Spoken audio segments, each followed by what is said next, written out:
Alma y te doy la bienvenida a un episodio más de Madre Patria en este lunes 26 de febrero. Espero que hayas pasado muy bien el Día de la Bandera, y siendo muy cívico y muy ciudadano, porque recuerda que así como tenemos derechos, también tenemos obligaciones. Pero bueno, vámonos de bolón con la siguiente parte de este episodio. Hablemos de lo bueno que aprobó e hizo el Congreso esta semana, porque sí, la verdad es que de repente no sé por qué no hablamos de todas esas cosas bonitas que la verdad se hacen desde allá para ti, para mí y para todos. Así que vamos a ponerle luz al asunto y quédate para escuchar una parte que te va a interesar, porque sí, ya viene la propuesta para aumentarte el aguinaldo. Después de algunas resistencias para discutirla, se aprobó en el Senado la Ley Silla, que es una reforma a la Ley Federal del Trabajo, que reconoce el derecho de las personas trabajadoras a tomar descansos en, pues ya sé que suena medio raro, pero pues sí, o sea, en este tipo de cosas ya sabes que tengan un respaldo en donde se puedan sentar,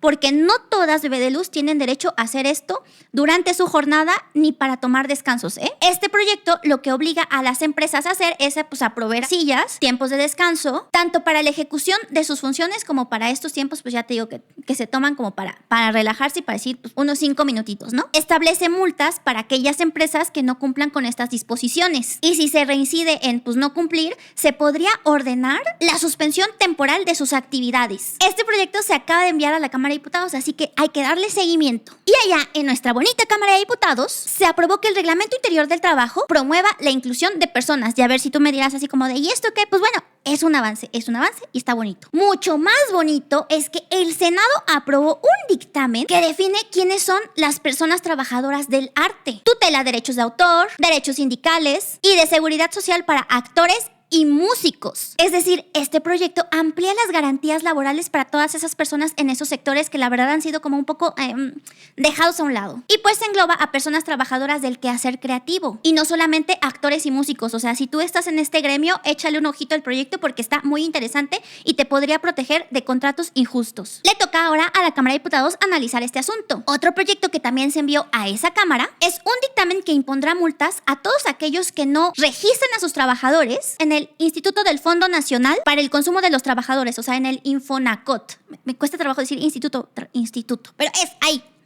Échale un ojito. Y ahora sí, anótate la fecha del 28 de febrero porque la Comisión de Trabajo del Senado va a ponerse a discutir dos bonitos dictámenes. El primero de ellos, que te interesa, bebé de luz, bueno, o sea, va a discutir varios, pero el que yo sé que a ti te causa la inquietud y en algunos sentidos hasta como la necesidad de tener 30 días de aguinaldo. Y el otro proyecto que se va a discutir, que también estoy segura de que a ti, como madre, como padre, como hombre, como mujer, como persona, como lo que sea, es que se vienen los permisos de paternidad para que tengas 20 días después del parto o la adopción de tu hijo o de tu hija y hasta 30 de permiso con goce de sueldo en caso de que algo pues no salga muy bien. Así que ya sabes, bebé de luz, presta mucha atención a lo que va a pasar en esta semana que empieza en el Senado y ya yo te contaré lo que pasa en diputados también. Y ahora sí, vámonos con lo que sigue de este episodio, que estoy segura de que te va a interesar porque vamos a hablar de la reforma electoral. Y como por arte de magia, bebé de luz, estamos ya aquí en la siguiente parte de este bonito podcast.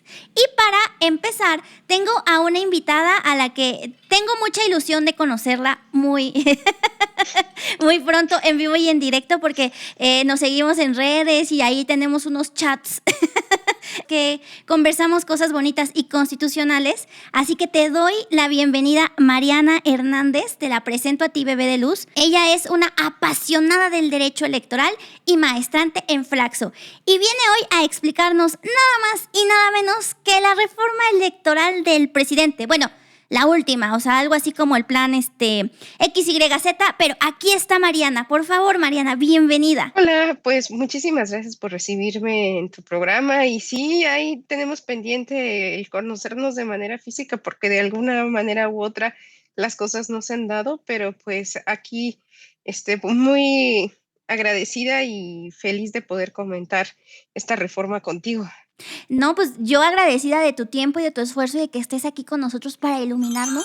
Así que, ¿qué te pareció? ¿Qué significa para ti esta reforma electoral? ¿Qué es lo que le viste de interesante, de importante? Pues esta reforma retoma varias cuestiones que yo creo que el presidente previamente ya había anunciado.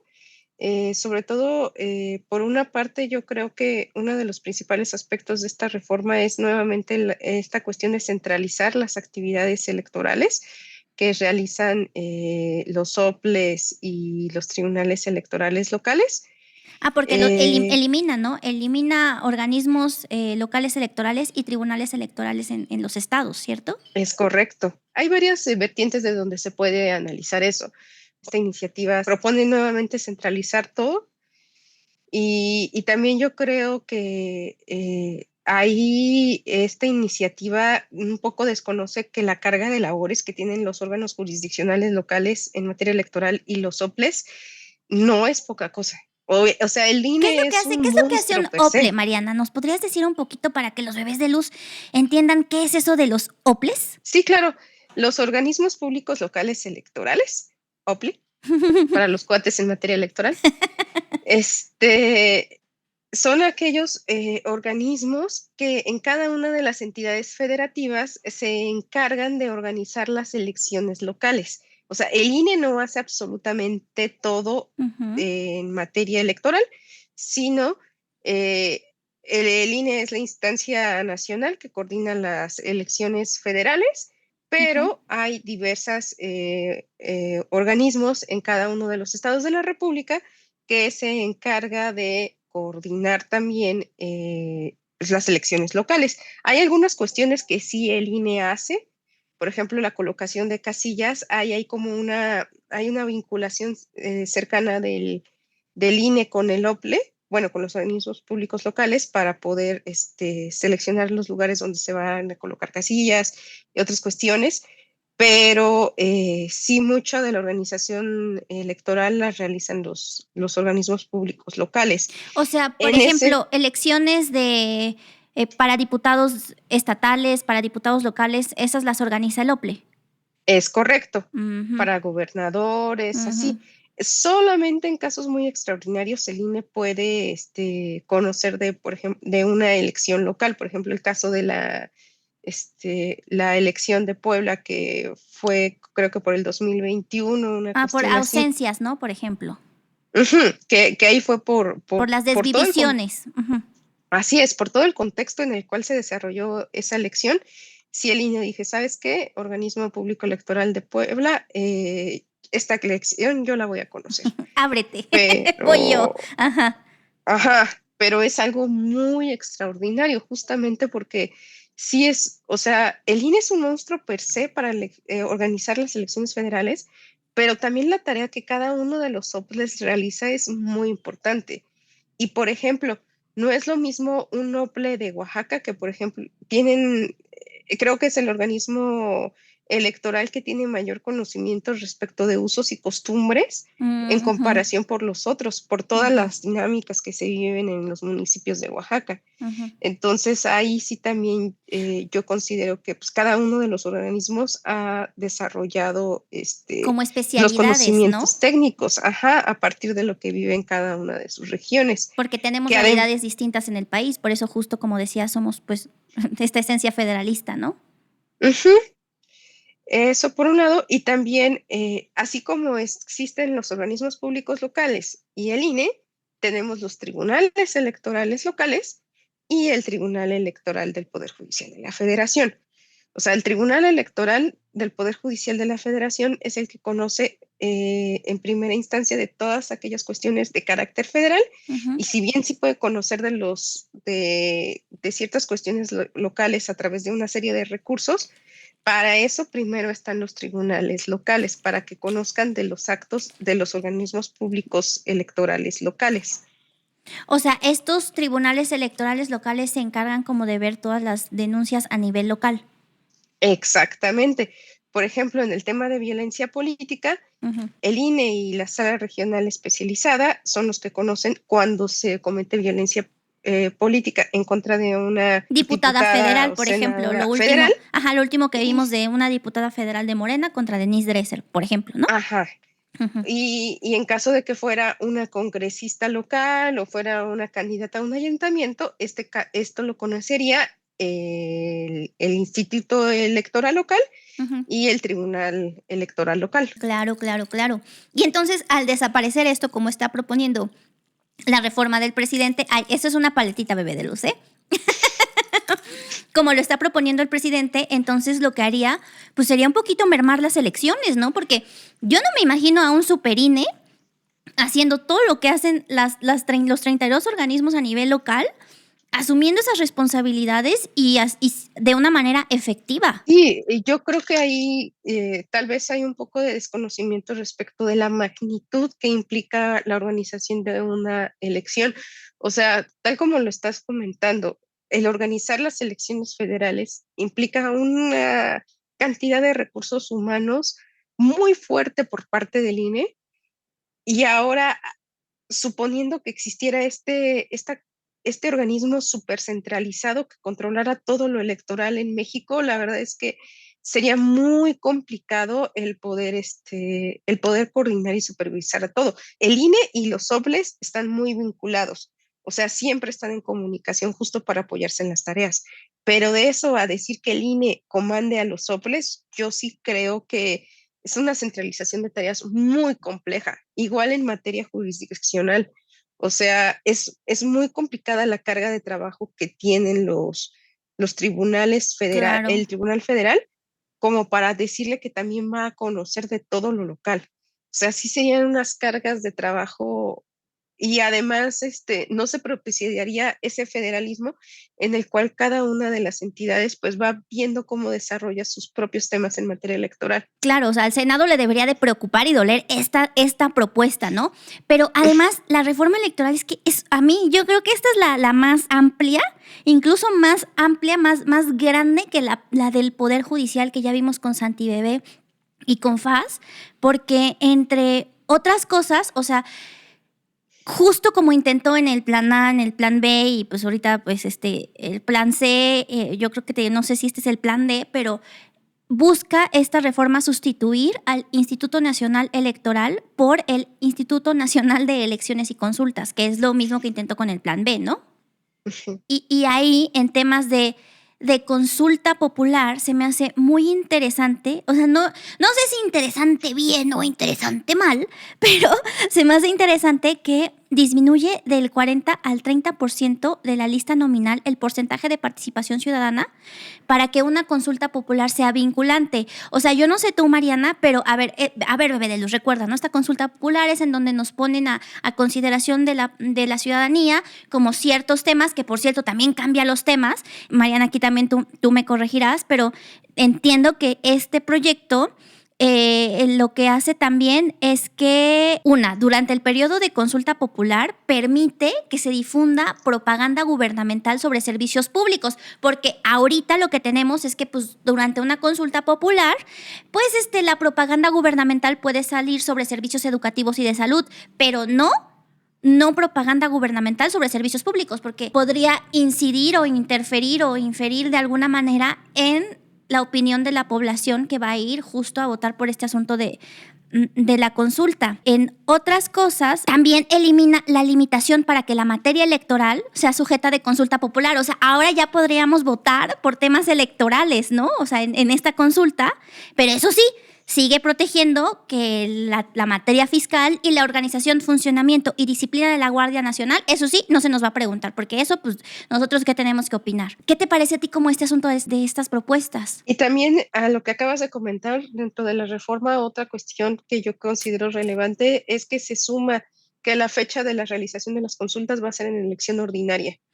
Claro. Entonces, o sea, el mismo día de la jornada se va a llevar a cabo, creo yo, la consulta, si no mal recuerdo, por Sí, lo que dice la iniciativa. sí, el primer domingo de agosto al mismo día de las elecciones ordinarias que correspondan. Ajá.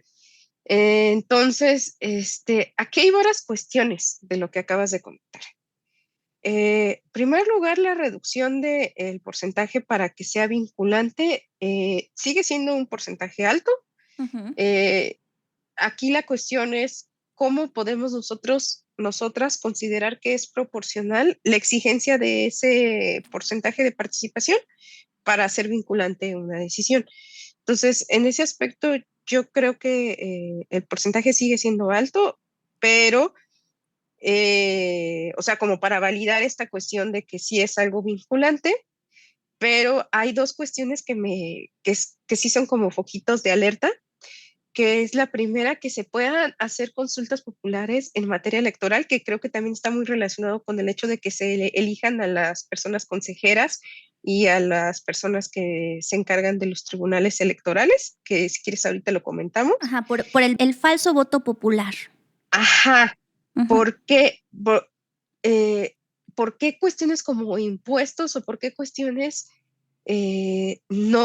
actualmente no se permitían la consulta pública? Es también en parte por su gran rigor técnico que tienen. ujú, ujú. Entonces, yo considero que sí no es lo más adecuado el que cuestiones electorales, o sea, de cómo está organizada la estructura electoral, se puedan someter a voto popular, porque muchas veces se trata de cuestiones técnicas Claro. que no es tan posible hacer que la población en general conozca y pueda decidir al respecto. Sí, o sea, a ver, Entonces, mira, yo lo bajo algo a un nivel, un otro nivel, sí, nivelito. O sea, es que existimos personas que ni siquiera sabemos quiénes son nuestros representantes populares. O sea, no sabemos quién es nuestro diputado, nuestra diputada, no sabemos quién es nuestro senador o nuestra senadora. Y de repente que nos pongan a elegir, no sé, ¿te gustaría elegir también por voto popular al director de la instancia del área no sé qué del INEC? O sea, creo que estaría un poco peligroso, ¿no? Dudoso, dudoso. y por ejemplo, ayer estaba revisando en X, antes Twitter, algo súper bueno, que a mí me causó muchísima risa. O sea, ¿cómo puede ser la campaña de una persona para este tipo de puestos? O sea, hacer cumplir la ley o hacer cumplir la ley. O sea, son cuestiones Yo voy a hacerte que, cumplir más la ley. No, yo voy a ajá, hacerte cumplir más la ley. sí, o sea, eh, y yo creo que aquí se está desdibujando un poco el hecho de que hay ciertas labores en las cuales lo que tendría que estar pesando más es la calidad técnica y profesional frente a una cuestión de legitimidad a través de voto popular. O sea, por ejemplo, yo sí creo mucho esto de que las personas que se dedican o nos dedicamos al servicio público y que no estamos elegidas por voto popular, nos legitimamos a través de el ejercicio de nuestras funciones, ¿no? De nuestro O sea, trabajo. O sea, nuestro trabajo habla por nosotras. exactamente, o sea, a un juez cuestiónalo por la calidad de sus sentencias, a una jueza o una jueza, ¿no? Ujú. Porque por voto popular, o sea, el calificar a una cuestión como una organización de las elecciones, ¿por qué tan popular fue la decisión? Creo que se presta a desdibujar esta parte de que las mayorías no siempre pueden tener el control de todo, sino que es necesario que ciertas decisiones se tomen con mucho rigor técnico, Ujú. justamente para propiciar que haya una equidad en la participación de todas las personas involucradas. Que fíjate que ahí en lo que estás diciendo, a mí me hubiera gustado muchísimo ver en esta propuesta que, y en esto también, ¿qué te parece si empezamos a hablar de lo del falso voto popular? Porque, a ver, aquí nos está diciendo la iniciativa que a diferencia de Bebé de Luz, recuerda que para la reforma al Poder Judicial, el Senado era el que se iba a encargar un poquito de las candidaturas, pero aquí sería la Cámara de Diputados la encargada de emitir la convocatoria para integrar un listado de candidaturas en donde cada poder de la Unión postularía hasta a 10 personas de manera paritaria. O sea, el Poder Judicial propondría 10 candidatos para ser magistrados electorales o consejeros electorales. Luego, el Poder Legislativo, otros 10. Y el Presidente de la República, otros 10. Pero en ninguna parte de la reforma, tú dime, Mariana, si yo quizá no lo vi, pero en ninguna parte yo encontré como ciertas, no limitaciones, pero sí como requisitos para ser propuesto, como quizá no tener una militancia partidista en los últimos 5 años, como quizás tener una experiencia de 10, 15, 20 años en materia electoral, tener como ciertas características muy específicas que permitirían tener un gran primer filtro para que quienes después los partidos y los poderes nos den a elegir para votar, pues sean idóneos, sean personas que estén preparadas y no como hemos visto lamentablemente en el Poder Judicial, de repente llegan personas que no saben ni lo que están votando, no saben lo que están leyendo, no saben en qué asunto están, pero sí saben que tienen que seguir indicaciones de quien los puso ahí en el cargo. Yo no vi para nada esto. Sí, y un poco retomando lo que comentó en su momento Faz y Santi el programa pasado, que si no lo han visto, se los recomiendo ampliamente. Ay, sí, está Excelente programa. buenísimo. Sí, Sí, gracias.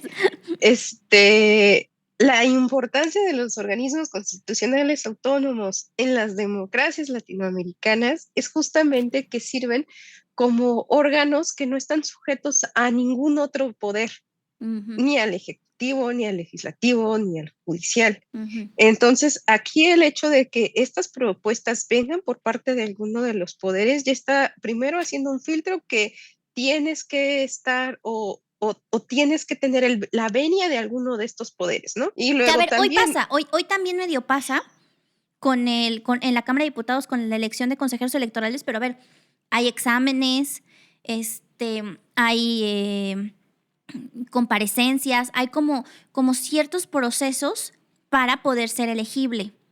Pero aquí yo no veo nada, o sea, yo no veo, no encuentro nada. sí, o sea, lo que se había avanzado respecto de los requisitos para poder acceder aquí también, o sea, coincido con lo que tú comentas, no lo advierto. Y en ese mismo sentido, o sea, sí es un poco peligroso esta cuestión de que cargos altamente técnicos sean votados por elección popular, porque nuevamente, o sea, hay decisiones que deben de ser tomadas con una cuestión sólida técnica de por medio, no con una cuestión de si es popular o no lo que se tiene que hacer, ¿no? Por ejemplo, el hecho de lo que comentaban de las credenciales de elector que se tenía hasta el 22 de enero, o sea, no, quizás lo más popular hubiera sido, no, pues un mes antes de la jornada electoral, ¿no? Ah, Todavía claro. puedes, pero hay cuestiones técnicas que pueden dificultar el que la elección, el que la cuestión más popular sea la más óptima. Ujú. Entonces, sí creo que se está corriendo este riesgo de hacer que las instituciones no funcionen de la manera más óptima al colocar personas que no tengan el perfil más idóneo en favor, priorizando esta cuestión de que se legitimen con un voto popular. Aquí te hago un paréntesis, bebé de luz, porque algo que nos está comentando Mariana es que durante el principio de año en X, antes Twitter, hubo ahí como una revuelta muy rara de atacar al INE porque estaba poniendo una fecha para credenciales de elector para que tú fueras a pedir tu credencial y luego fueras por ella para poder votar en estas elecciones. No, ¿por qué? Pues es que, a ver, el INE tiene un padrón, o sea, hay un padrón electoral, hay una lista nominal, ¿no? De unos 100 millones de personas, de mexicanos. Y pues imagínate que de repente le dieran al INE hasta, si las elecciones son en junio, que te diera chance a ti hasta abril o mayo de poder ir a sacar tu credencial, todo este proceso mientras hay una gran jornada electoral, pues, sería, yo creo que humanamente imposible, ¿no? Y se dio toda esta como gran discusión en la red social y atacando al INE, y pues el INE teniendo que salir a decir, pues híjole, es que saben qué manitos, saben qué manitas, pues que sí está muy cañón, o sea, y no ha sido de ahorita, siempre hemos tenido como fechas límites para poder funcionar y trabajar de la mejor manera y poder garantizar unas elecciones transparentes y unas buenas elecciones. Cierro paréntesis, Mariana Bebé, perdóname. Al contrario, muchísimas gracias por la aportación. Y por ejemplo, lo que estás comentando para conocimiento popular, o sea, no solamente es que el INE adquiere el registro de las personas que pidieron su credencial para votar y ya. O sea, ese listado luego se pasa a los partidos políticos para que ellos verifiquen que esté bien integrado, que no existan ahí nombres de personas que ya hayan fallecido o que los partidos políticos puedan revisar que esté adecuadamente integrada conforme ellos consideren y luego otra vez se les regresa al INE y el INE ya tiene así la versión final. O sea, sí hay muchos pasos técnicos que quizás no son tan públicos, pero sí son importantes para garantizar esta certeza. ¿Y por qué tenemos esto? También yo creo que algo muy importante y que no se debe de perder de vista porque vi también que la reforma hablaba mucho de que son muy caras las elecciones en México. Es que nosotras y nosotros tenemos un sistema electoral tan revuelto a veces como lo tenemos por todas las cuestiones históricas que han existido de los actores políticos no siendo tan transparentes, ¿no? Entonces, por ejemplo, ahorita, esto de que se rebote tanto la lista nominal de electores entre el INE y partidos políticos deviene de esta cuestión en la que no había la certidumbre de que estuviera bien conformado el padrón. ¿A poco? Entonces, ajá. Esa no me la sabía. O sea, haz de cuenta, cuando tú tienes de la lista nominal, una vez que el INE la tiene, se la pasa a los partidos políticos para que la revisen. Y una vez que los partidos políticos dicen, hay esta observación, esta observación, esta observación, este nombre no está bien, etcétera, se la regresa al INE. Y justamente es a partir de toda esta cuestión de que antes había dudas respecto de cómo estaba conformada, es que se da esta cuestión. O sea, de que Entonces, antes los desvividos votaban, ¿no? ¿O algo así? ajá. Uh-huh. Entonces, por eso se les da a los partidos políticos previamente esta lista para que hagan las observaciones que consideren pertinentes, ¿no? Oye, Mariana, y aquí hago otro paréntesis. ¿Le podrías explicar a los bebés de luz cuál es la diferencia entre una lista nominal y un padrón electoral? El padrón electoral, hasta donde recuerdo, son todas las personas mayores de 18 años que pueden tener la posibilidad de votar. Uh-huh. Pero la lista nominal de electores son aquellas personas mayores de 18 años que sí solicitaron la expedición de su credencial de elector y se les fue entregada. Uh-huh. Que ahorita son más o menos ahí unos 100 milloncitos, ¿no? Ajá, que son cuando ustedes van a votar, uh-huh, que hay una persona que tiene como un cuadernito que está buscando sus nombres, esas son las listas de electores. Oh, ajá. Gracias, Mariana. Perdóname la interrupción. No, al contrario. Oye, y aquí te voy a volver a interrumpir porque hablaste de partidos políticos y la reforma también trata el tema de partidos políticos. O sea, hay unas cosas interesantes como por ejemplo la disminución de su financiamiento para actividades ordinarias del 65% al 33%. Elimina este asunto como de financiamiento por actividades específicas. O sea, Bebé de Luz, no sé si tú lo sepas, pero de repente los partidos políticos tienen cierta cantidad, pero dicen, bueno, esto va para trabajo de género. Esto para trabajo con jóvenes, temas de jóvenes. Permite también, claro, que haya financiamiento privado. De hecho, define reglas para el financiamiento de recursos privados. ¿A ti qué te parece esta parte en la reforma? Por un lado, yo sí creo que hay que revisar el financiamiento actual que se les otorga a los partidos políticos. Es muy amplio el monto con el que actualmente cuentan, pero no estoy segura si la manera en la que lo proponen la reforma sea la más óptima. ¿Por qué? Primero, por lo que tú comentas de las actividades específicas, yo creo que el que existiera esta cuestión nuevamente no es de gratis, sino viene de toda la evolución en la cual a los partidos políticos se les ha exigido que, por ejemplo, realicen actividades de promover los derechos políticos de las mujeres. Entonces, al recortar estas actividades específicas, ya no los partidos políticos no tienen la obligación de gastar ese dinero, uh-huh, que si teniendo la regulación constitucional muchas veces es complicado que lo realicen. Claro. Sin una regulación constitucional o legal que los obligue, aún se ve más complicado, ¿no? Y lo mismo respecto de la promoción de lo que hacen e incluso impulsar a ciertos grupos más vulnerables dentro de los partidos políticos, que sí se puede impulsar un poco con este presupuesto específico para actividades específicas, por un lado. Y también otra cosa ahora que estamos hablando de partidos políticos, algo que me llamó mucho la atención también de la propuesta de reforma es que actualmente para que se cree un partido político solo se puede realizar durante la elección presidencial o más bien el año posterior a la elección presidencial. Uh-huh. Entonces, ahorita la propuesta está haciendo que se puedan crear partidos políticos cada 3 años. Qué conveniente. Veo... Ajá. ¿Ah? Qué conveniente. Ajá. Yo sí creo que como está actualmente nuestra regulación es un poco mejor que la propuesta, o sea, porque realmente la creación de un partido político no es algo nada sencillo. Y Y esto obedece a varias cosas, o sea, obedece a que son entes que van a recibir financiamiento público y que requieren de una serie de pasos muy laboriosos de organización de asambleas, de garantizar que haya cierto apoyo para poder constituirlo. Sí, ¿no? Porque hay Entonces, cierto número de asambleas estatales y nacionales que tienen que cumplir los partidos, o sea, que tienen que cumplir estas personas que quieren ser partidos políticos, ¿no? es correcto. O sea, sí es un procedimiento muy arduo justamente para garantizar que sí se está representando a una parte de del electorado como para considerarlo partido político. Entonces, yo creo que el reducir esto a cada 3 años, por un lado, implica una erogación de recursos mayor para el estar teniendo que verificar que se Ujú. cumplan con todos los requisitos y también, o sea, no se me hace como tan proporcional el que cada 3 años se puedan realizar estas cuestiones, ¿no? Y sobre el financiamiento de recursos privados, ¿qué te parece?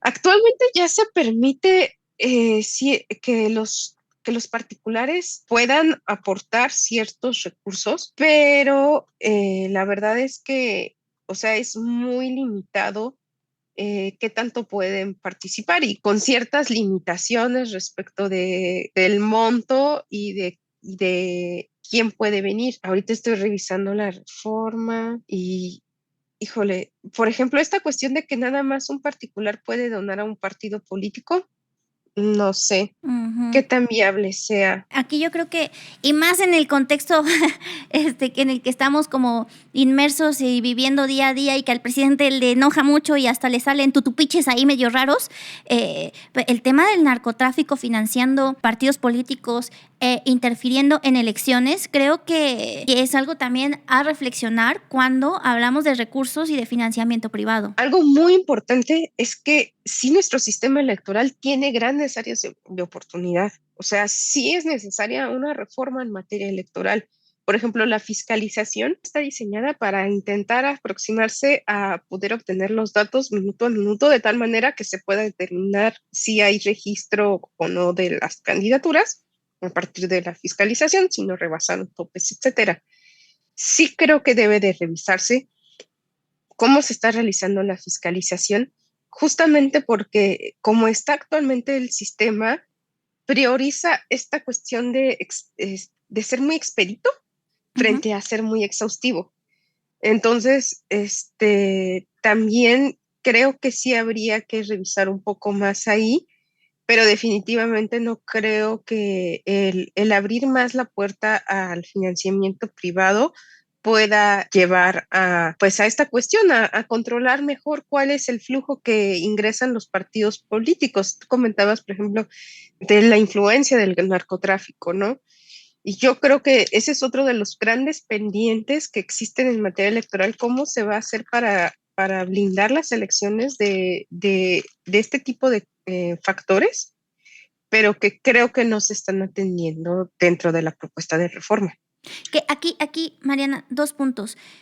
Fíjate que dices también algo bien interesante porque yo también en esto de el INE no se toca, o sea, entiendo la consigna, pero también yo soy de esos fervientes creyentes de que pues sí, o sea, sí necesitamos una gran reforma electoral que que le permita una verdadera independencia y una autonomía a nuestro órgano constitucional electoral, justo que aborde este tema de fiscalización, que pueda blindar muchísimo más las elecciones. Yo ahí también, como lo comentábamos en el episodio con Faz y con Santi Bebé, este asunto de que el INE se tiene que encargar de la seguridad de las elecciones, pues, o sea, no, o sea, el INE tiene una función muy puntual y es la de pues, la organización de las elecciones, entre otras facultades, pero que se encargue de la seguridad cuando pues la seguridad es una cosa del Estado, no la veo ahí muy, pues muy congruente y también es algo que si fuera yo creo que muy importante, pues lo hubiéramos visto aquí en esta reforma que mandó el presidente, pero pues tampoco la veo. Sí, en un similar sentido a fiscalización, yo creo que también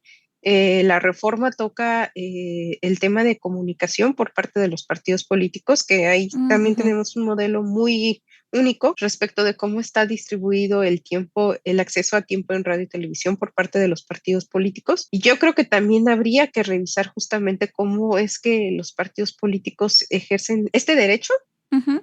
pero igual no sé si la manera en la que lo propone la reforma sea la mejor, justamente por el cómo puedes hacer que dentro de un spot tan breve como los que actualmente tenemos realmente se compartan ideas políticas, ¿no? Más allá de el jingle de ocasión, ¿no? Ujú, ujú, ujú. Que de hecho, entre las cosas que también propone esta reforma es eliminar el tiempo de radio y televisión para autoridades electorales en el periodo de intercampaña y disminuye el tiempo para partidos políticos y lo destina pues a esta cosa que se va a crear que sería el INEC, ¿no? Ujú, sí, Ah, y también dice que, que modifica la distribución de tiempos de radio y televisión en las candidaturas a consejerías y magistraturas electorales y pues también le destina tiempo a esto de los ministros de la Suprema Corte. sí, que ahí un poco retomamos lo que ya estábamos comentando previamente, ¿no? De que qué tan bueno es que pues cargos altamente técnicos sean elegidos por voto popular, ¿no? Es toda proporción guardada, ¿no?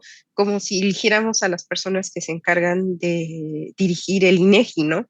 O Ujú. sea, son cuestiones en las cuales hay una alta especialización y que no creo que el voto popular sea el mecanismo más óptimo para poder pues, ocupar estos lugares. Que también ahorita que mencionas esto de especialización, la reforma ahora sí que elimina órganos de dirección, ejecutivos técnicos y de vigilancia del INE. Y además los cambia por áreas auxiliares y por órganos temporales. ¿Qué significa esto, Mariana? O sea, ¿qué representaría para las elecciones, para el instituto? Está complicadísimo porque de entrada, o sea, creo que también aquí hay una confusión respecto de que el INE solamente trabaja cuando hay elecciones. Exacto. Y el INE sí trabaja más cuando hay elecciones, pero no necesariamente eso implica que cuando no hay elecciones el INE no tenga trabajo. O sea, se siguen haciendo trabajos en cada una de las unidades técnicas o de las secretarías ejecutivas tienen una razón de ser, además de la organización del proceso, ¿no? O sea, todo lo que se ve, por ejemplo, en la unidad técnica de lo contencioso electoral respecto de, nuevamente, la Comisión de Violencia Política, cuando no hay proceso electoral, sino es a partir del ejercicio del cargo, ¿no? Ujú, O cuando un spot en radio y televisión de un partido político contiene cuestiones que otra fuerza política o persona puede considerar como calumnia. O sea, no es oh, ujú, necesariamente que esté en periodo electoral para que las autoridades electorales funcionen. ujú, Igual todo lo que tiene que ver con organización electoral, o sea, es un actualizar constante las demarcaciones electorales a partir de la información que se van teniendo. Igual dirección de capacitación electoral también tiene actividades que son de difusión de qué es la democracia, todas las consultas juveniles que no necesariamente están vinculadas con organización de las elecciones y que sí fortalecen pues al instituto y al que se vea a la democracia en general. que aquí en este asunto también de la democracia y esto de, bueno, pues si lo que quieren es darle más chamba al INE, que ya vimos que no solo trabaja, me encanta esto de, el INE trabaja más en elecciones, pero nunca deja de trabajar, ¿no? Y esto de disminuir de 11 a 7 el número de consejeros electorales, ¿no? Y de una duración de 6 años en su cargo, pues creo que también significaría una repartición de chamba como ahí más pesada. Y si nos vamos ya más para bajito y quizá como para ir ya cerrando como este programa, Mariana, ¿cómo se ve desde el derecho electoral esta propuesta de disminuir de 500 a 300 los integrantes de la Cámara de Diputados, eliminando los 200 de representación proporcional, lo que se llaman pluris?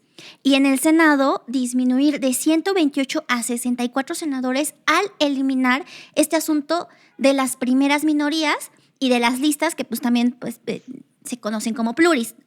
¿Cómo se ve? Pues si quieres, primero para cerrar lo de el instituto, o sea, por ejemplo, otro dato súper relevante que acabas de comentar es la duración del encargo. O sea, muchas veces los organismos constitucionales autónomos e incluso, por ejemplo, la designación de ministros son de periodos muy largos, justamente para que no estén sometidos a vaivenes políticos. Uh -huh, Aquí estamos hablando de una duración del encargo de 6 años. uh -huh. Entonces, yo sí creo que el que se reduzca la duración del encargo de las consejerías puede complicar un poco esta cuestión de que no haya una cuestión política detrás. Digo, ya que sea por elección popular, lo complica todavía más, ¿no? Pero, pero sí, también la duración del encargo pues, también obedece a una razón, ¿no? Ujú, Yo creo que, y eso se desaparece con la propuesta que estamos tomando, bueno, con la propuesta que se está haciendo. ujú, Y lo que estás comentando de los plurinominales, los famosísimos plurinominales. ujú, Yo creo que más bien existe en México como esta cuestión de que los plurinominales no son realmente representativos de la población, del voto, ¿no? ujú. O sea, está esta malconcepción de que uno no vota por los plurinominales, ¿no? Ujú. Pero realmente es gracias a los plurinominales que empezó a haber una apertura democrática en México a partir de los ochentas.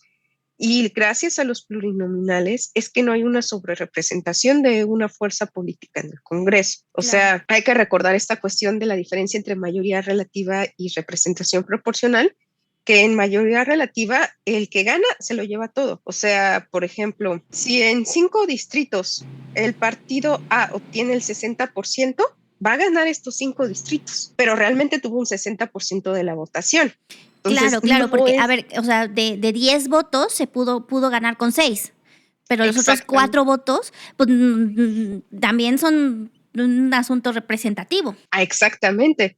O sea, y bajo representación proporcional, dices, ah, no, espérame, tú tuviste nada más el 60%. Es decir, estos dos ya no te corresponden porque realmente el 40% de los votos fueron destinados a otra cuestión o Ujú, a otra fuerza política, ¿no? ujú. Entonces, yo sí creo que es muy peligroso el que se ataque de esa manera a la representación plurinominal, porque realmente es gracias a la representación plurinominal que existe toda esta diversidad de representación política dentro del Congreso. Que podemos discutir si la Cámara de Diputados es muy grande y que habría que hacer modificaciones a su tamaño, es otra cuestión, Claro. pero la eliminación tal cual de los plurinominales sí creo que no hace más democrático el Congreso, o sea, incluso al contrario, puede hacer que existan mayorías muy infladas a partir de esta cuestión que estamos comentando. Justo eso. Yo creo que el centro como de esta gran reforma electoral que nos plantea el presidente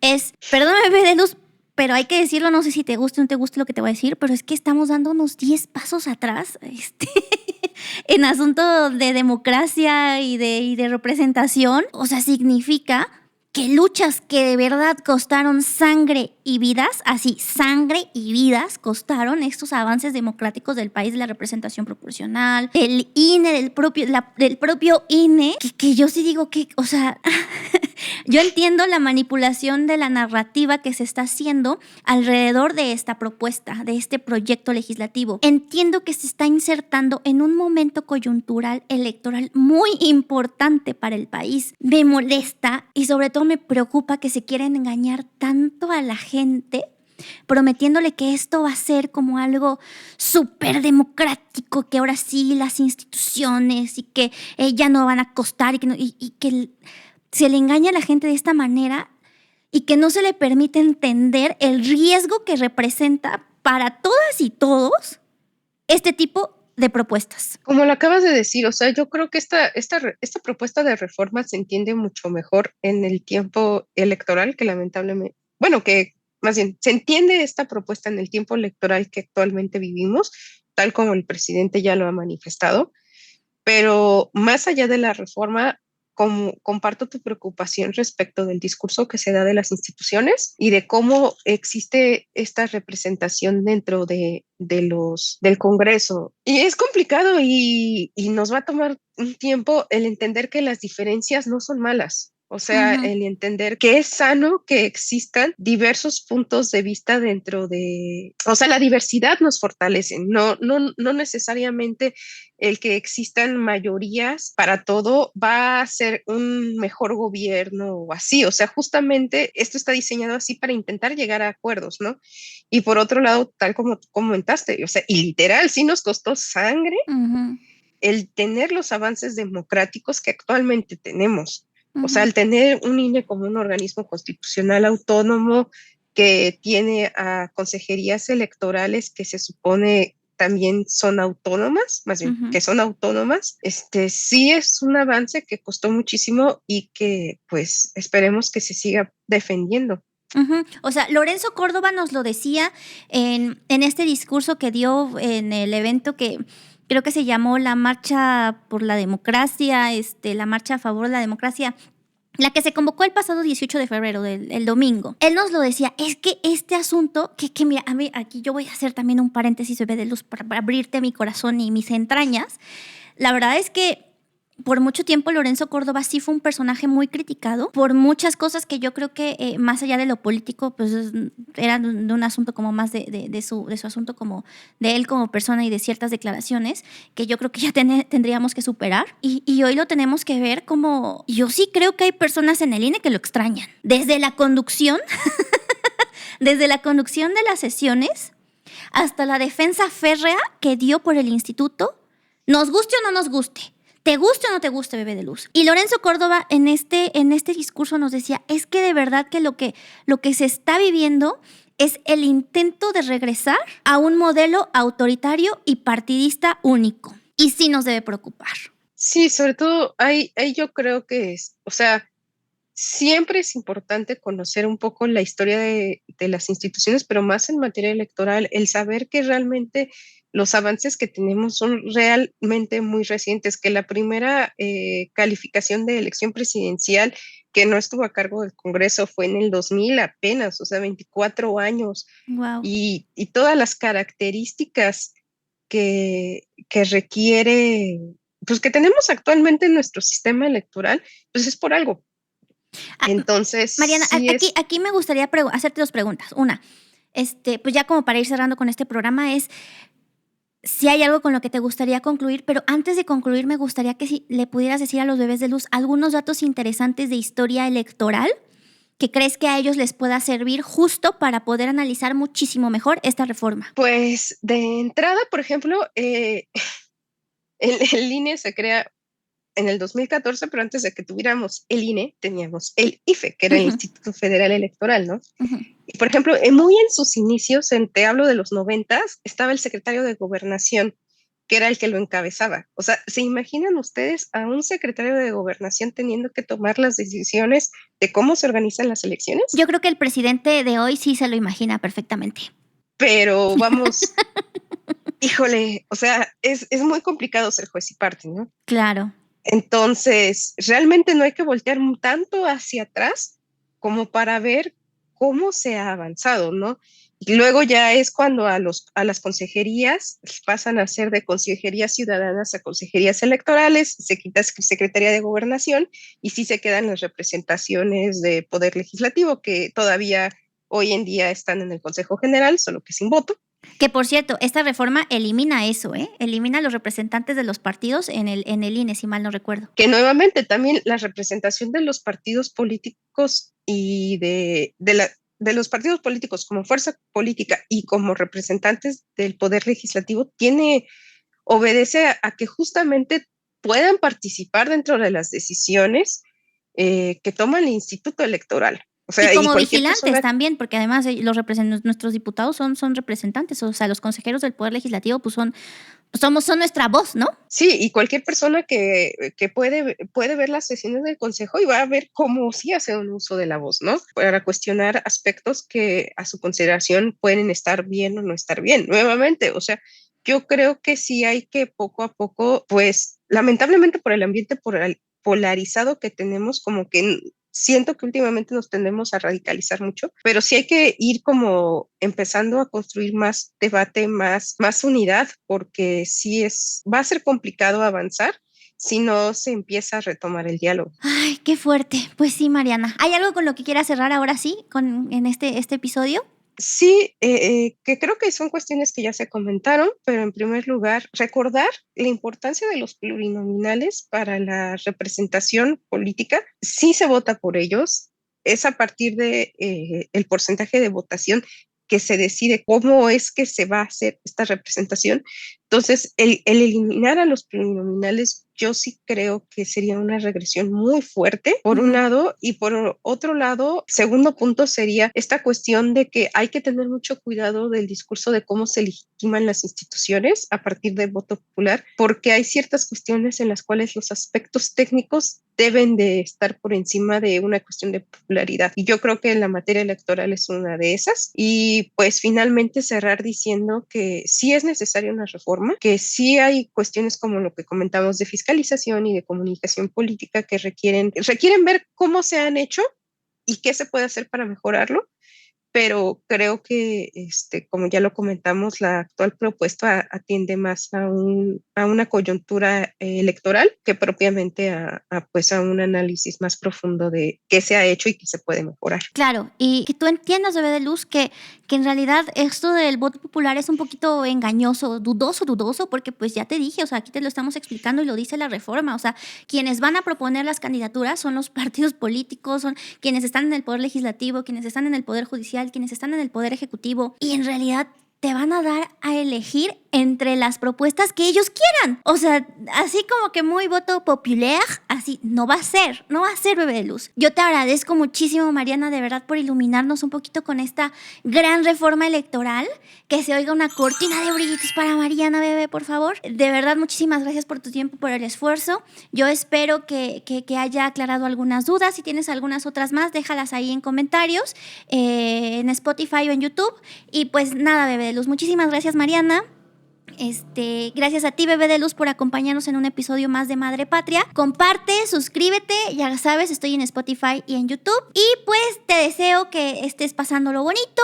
Te mando muchos besos, te mando muchos abrazos y pues bueno, bye.